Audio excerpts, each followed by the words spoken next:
Leaked information surrounding the bold and the beautiful reveals that a newly released preview for the week of January 19, 2026, is quietly setting the stage for one of the most psychologically charged arcs the series has seen in years. Rather than explosive action, the teaser suggests a slow, dangerous convergence of secrets, misunderstandings, and emotional blind spots, forces that have always proven far more destructive in this world than open conflict. At the heart of this brewing storm is John Finnegan, whose unexpected discovery may become the catalyst that shatters multiple fragile alliances at once. Finn's growing unease does not arise from suspicion alone, but from pattern recognition. He is a man trained to observe symptoms, to trace cause and effect, and to recognize when something benign on the surface masks deeper pathology beneath. What he senses now is not merely a family complication, but a dangerous imbalance forming between truth and silence. The moment he steps into Illinois Giardino and finds Sheila Carter Sharp present instead of Deacon Sharp, something in him shifts.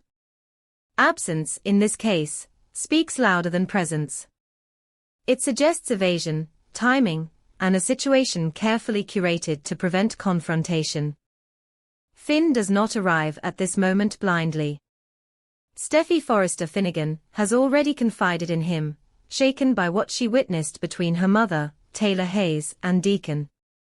Although Taylor promised to end whatever inappropriate emotional bond had formed, Steffi's instincts tell her that her mother has already crossed a line she cannot simply step back from.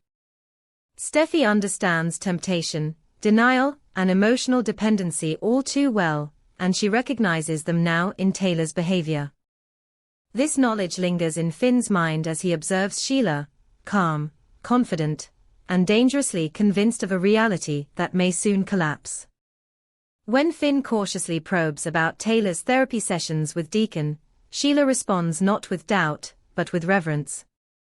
In her mind, Taylor is not merely a therapist, but a redeemer, the woman who saved her marriage and validated her transformation. This idealization is not healthy admiration, it is emotional dependency masquerading as gratitude. Finn's expression in the preview reflects a man grappling with an impossible choice. He understands, perhaps better than anyone, what happens when Sheila's carefully constructed narratives are dismantled too abruptly. Her belief in Taylor, as a moral anchor, is one of the few stabilizing forces keeping her restrained. To destroy that belief could unravel everything. Here lies Finn's dilemma. If he exposes the truth now, he risks triggering the very violence he hopes to prevent. If he remains silent, he becomes complicit in a deception whose consequences will only worsen with time. Finn is not naive. He knows that prolonged lies do not soften impact, they magnify it. Sheila's rage has always been proportional not only to betrayal, but to duration. The longer she feels deceived, the more justified she believes her response to be. Finn's medical oath to do no harm suddenly feels inadequate in a world where inaction can be just as destructive as intervention. Meanwhile, Deacon shows no sign of retreat. Despite Taylor's insistence that she will end the relationship, his pursuit continues, driven by emotional hunger rather than logic. Deacon has always blurred lines between redemption and desire, convincing himself that emotional intimacy equals healing. In reality, his persistence places Taylor directly in harm's way. Taylor, for her part, is caught between guilt and validation. She knows the relationship is wrong, but she also feels seen, understood, and emotionally alive in a way she has not in years. This internal conflict erodes her professional clarity, leaving her vulnerable to decisions she would once have condemned in others. As this private crisis unfolds, its ripple effects spread outward. At Forrester Creations, Steffi vents her frustration and fear to Hope Logan Spencer, expressing not just anger at Taylor's choices, but terror at what those choices could unleash. Steffi has survived Sheila's violence before. She knows that when Sheila feels betrayed by someone she idealizes, the fallout is rarely limited to the original offense. Innocent bystanders often suffer most. While the older generation wrestles with secrets and moral compromise, a parallel storyline unfolds among the younger characters, marked by distraction, vulnerability, and emotional imbalance. Leaks suggest that during the same week, Dylan will spend increasing amounts of time with Will Spencer, driven by gratitude that borders on fixation. Dylan is deeply appreciative of the kindness Will and Electra Forrester have shown her, but gratitude, when unchecked, can morph into something far more dangerous. As Dylan gravitates toward Will, Electra becomes increasingly distracted, her attention subtly drawn elsewhere, specifically toward R.J. Forrester. The emotional tension between R.J. and Electra has been quietly building, fueled by shared moments and unspoken understanding. Their mutual attraction creates an opening, one Dylan may not consciously exploit, but nonetheless benefits from. Emotional neglect often creates opportunity, and Dylan's presence fills the space Electra leaves behind. The situation escalates when Dylan and Will find themselves alone at the beach house. Stripped of context and boundaries, the environment amplifies vulnerability. Dylan's desire to repay Will's kindness manifests not as a gesture, but as proximity, as emotional and physical closeness that Will appears not to fully register. His obliviousness is not innocence, but distraction. Will's attention is divided between career anxiety, family pressure, and unresolved tension with Electra. Dylan's presence becomes background noise, until it doesn't. This dynamic underscores a recurring theme across all storylines: the danger of unacknowledged emotional needs. Dylan's gratitude seeks expression. Will's uncertainty seeks reassurance. Electra's distraction seeks connection. RJ's affection seeks reciprocation. None of these needs are inherently destructive, yet left unmanaged, they begin to collide in unpredictable ways. Above all of this looms a generational power struggle that threatens to destabilize the entire Forrester legacy. Eric Forrester openly declares war on Ridge Forrester and Brooke Logan Forrester, framing the conflict as a battle over respect, authority, and legacy. Eric's proclamation that Bridge must learn to respect their elders is not merely about business. It is about erasure, about feeling sidelined in the empire he built. This confrontation raises pressing questions about the sustainability of Katie Logan Spencer's fashion brand and whether the immense pressure surrounding it will exact a physical toll on both Katie and Eric. Stress has a way of manifesting physically in this world, turning emotional battles into medical emergencies. The possibility that ambition, pride, and resentment could literally endanger lives adds another layer of urgency to an already volatile situation. As all these threads tighten simultaneously, the preview for the week of January 19th makes one thing abundantly clear. No storyline exists in isolation. Finn's discovery, Sheila's idealization, Taylor's moral collapse, Deacon's pursuit, Dylan's fixation, Will's obliviousness, Electra's distraction, RJ's longing, and Eric's declaration of war are not separate arcs, but interlocking mechanisms in a single, unstable system. What makes the coming episodes so compelling is not certainty, but inevitability.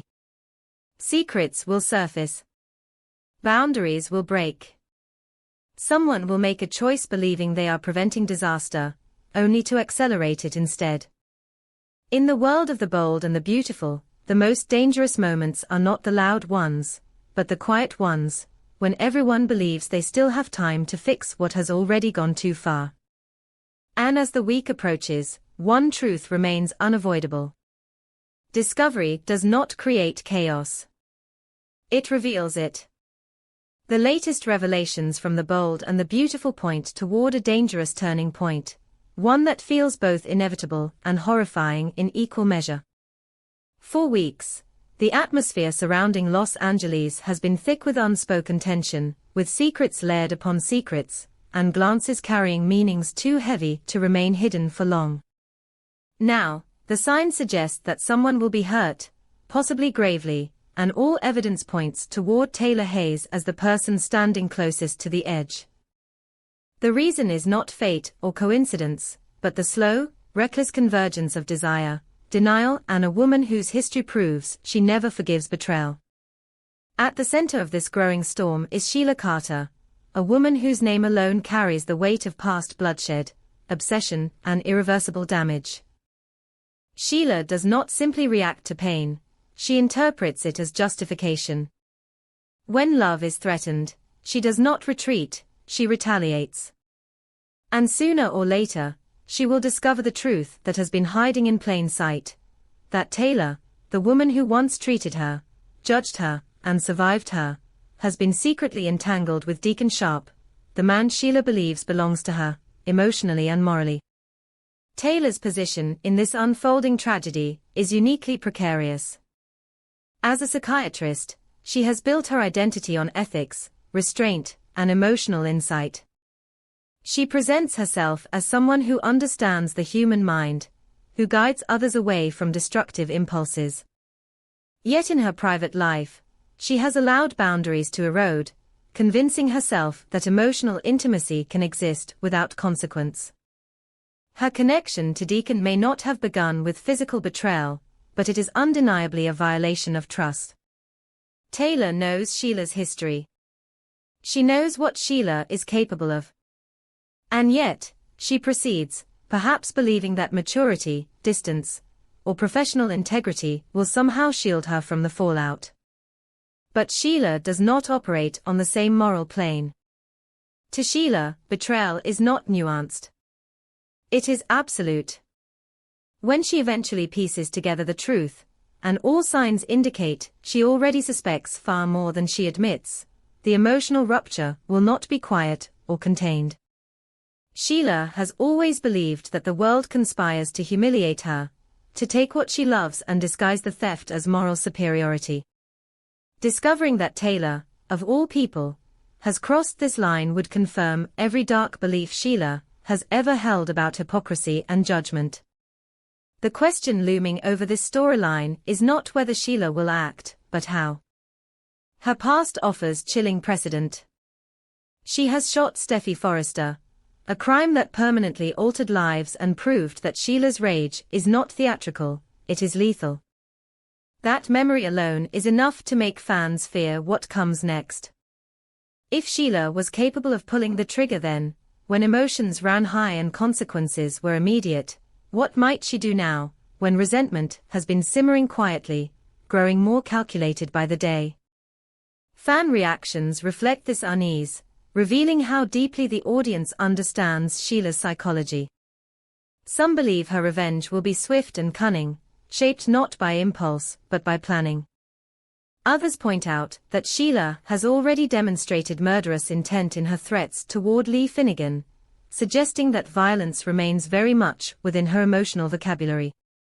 There is a disturbing plausibility to the idea that Sheila witnessed the first sparks between Taylor and Deacon long before anyone else realized what was happening, choosing silence not out of ignorance, but strategy. Yet not all viewers want bloodshed. Some argue that a more devastating punishment would be psychological rather than physical. Exposing Taylor to ethics boards, destroying her professional reputation, and forcing her to confront public humiliation could inflict a slower, more profound pain. For a woman whose self-worth is deeply tied to her image as a healer, losing that identity might feel worse than any physical wound. This alternative path would still align with Sheila's need for dominance while allowing her to claim restraint, a claim she has never convincingly made before. What makes this dilemma so compelling is that both outcomes feel possible, even likely. Sheila is standing at a crossroads between two versions of herself, the woman who insists she has changed, and the woman who has always believed that violence is the only language her enemies understand. If she chooses to attack Taylor physically, it will reinforce everything the world believes about her. If she chooses to destroy Taylor socially and professionally, it may prove she has evolved, but only in method, not intent.